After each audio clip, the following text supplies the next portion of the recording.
Welcome to Revathi's Tamil kitchen. Revathi's Tamil கிச்சனில் இன்றைக்கி ரொம்ப ஈஸியாகவும் ரொம்ப டேஸ்ட்டாகவும் மட்டன் ஃப்ரை எப்படி செய்யறதுன்னு பார்க்கலாம்.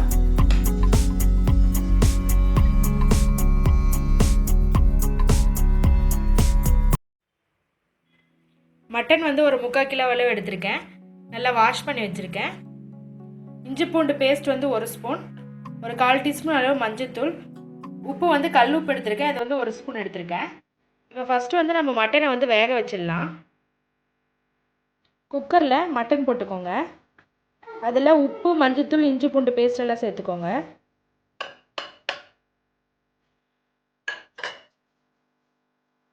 இதில் இந்த மட்டன் வந்து மூழ்கிற அளவுக்கு தண்ணி விட்டுக்கோங்க. ரொம்ப அதிகமாக வேணாம். ரொம்ப அதிகமாக தண்ணி விட்டால் மட்டன் பீசஸ் வந்து சல்லுன்னு ஆகிடும். மட்டன் வேகிற அளவுக்கு இருந்தால் போதும். பாருங்கள், இன்னும் கொஞ்சம் விட்டுக்கோங்க. இப்போ இதை நல்லா மிக்ஸ் பண்ணிவிட்டு ஒரு 4 விசில் விட போகிறேன். 4 விசில் வந்துருச்சு. பாருங்கள், மட்டன்லாம் நல்லா வெந்திருக்கு. இப்போ வந்து இதை தண்ணி வடிச்சிட்டு மட்டன் பீசஸ் மட்டும் தனியாக எடுத்து வச்சுருங்க. மட்டன் ஃப்ரைக்கு என்னென்ன தேவைன்னு பார்க்கலாம். வேக வச்சு வச்சுருக்க மட்டன் எடுத்திருக்கேன். 2 பச்சை மிளகாய் எடுத்து மேலே மட்டும் கீறி விட்டுருக்கேன். ஒரு தக்காளி பழம், ஒரு பெரிய வெங்காயம் எடுத்து சின்ன சின்ன பீஸாக கட் பண்ணியிருக்கேன்.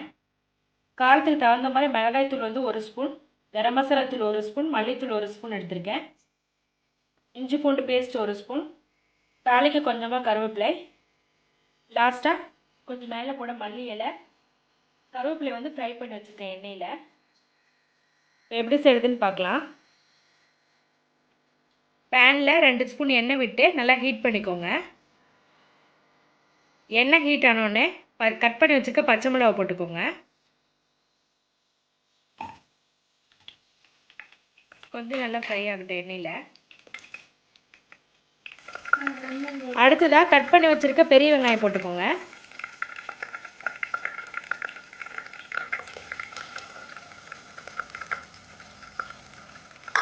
அது கூடவே கருவேப்பிலை போட்டு நல்லா வதக்கி விடுங்க. வெங்காயம் வந்து நல்லா பொன்னிறமாகணும்.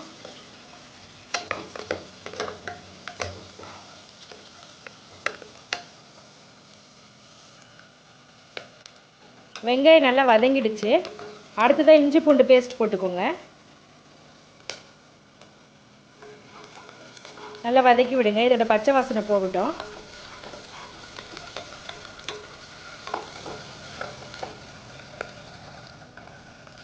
அடுத்ததாக கட் பண்ணி வச்சுருக்க தக்காளி போட்டு நல்லா வதக்கி விடுங்க.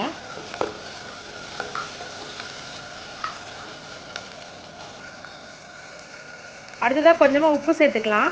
ஆல்ரெடி மட்டன் வேக வைக்கும் போது உப்பு சேர்த்துருக்கோம். இப்போ வந்து தக்காளிக்கும் மசாலாவுக்கும் தகுந்த மாதிரி மட்டும் கொஞ்சமாக சேர்த்துக்கோங்க.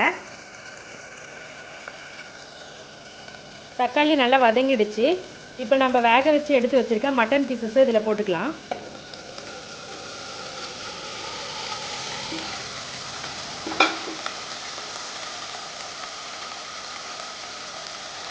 நல்லா மிக்ஸ் பண்ணி விடுங்க.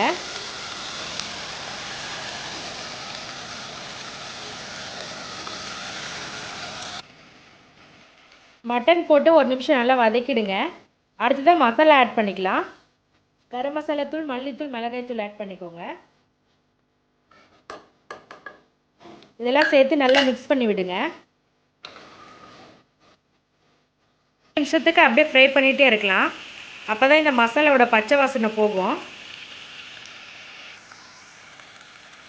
மசாலா வந்து போட்ட உடனே நம்ம இறக்கிட்டோமா மசாலாவோட பச்சை வாசனை அடிக்கும். அது இல்லாமல் நம்ம காரம் வந்து மட்டன் பீசஸ்குள்ளே இறங்காது. அதனால் கொஞ்சமாக தண்ணி விட்டு நல்லா கொதிக்க விட்டுடலாம். மட்டன் வேக வச்சு வடிகட்டின தண்ணி வந்து வச்சுருக்கேன். அது வந்து 1 கப் இதில் விட்டு இது ஒரு 5 நிமிஷத்துக்கு நல்லா வந்து வெந்து தண்ணியெல்லாம் சுண்டி வரட்டும். அப்போ தான் வந்து இந்த காரம் எல்லாம் வந்து மட்டனுக்குள்ளே இறங்கும்.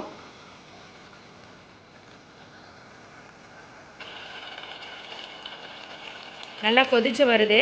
இந்த தண்ணியெல்லாம் நல்லா சுண்டி வரணும். அதனால் நல்லா வதக்கி விட்டுட்டு ஃப்ரை பண்ணிகிட்டே இருங்க. மட்டன் ஃப்ரை ரெடி ஆகிடுச்சு. பாருங்கள், நம்ம ஊற்றின தண்ணியெல்லாம் நல்லா சுண்டிடுச்சு, நல்லா ட்ரை ஆகிடுச்சு. உப்பு சரியாக இருக்கான்னு செக் பண்ணிக்கோங்க. பத்தலைன்னா லைட்டாக மேலே தூள் உப்பு சேர்த்துக்கோங்க. ஃபைனலாக நம்ம ஃப்ரை பண்ணி வச்சுருக்க கருவேப்பிலை இதில் சேர்த்துக்கலாம்.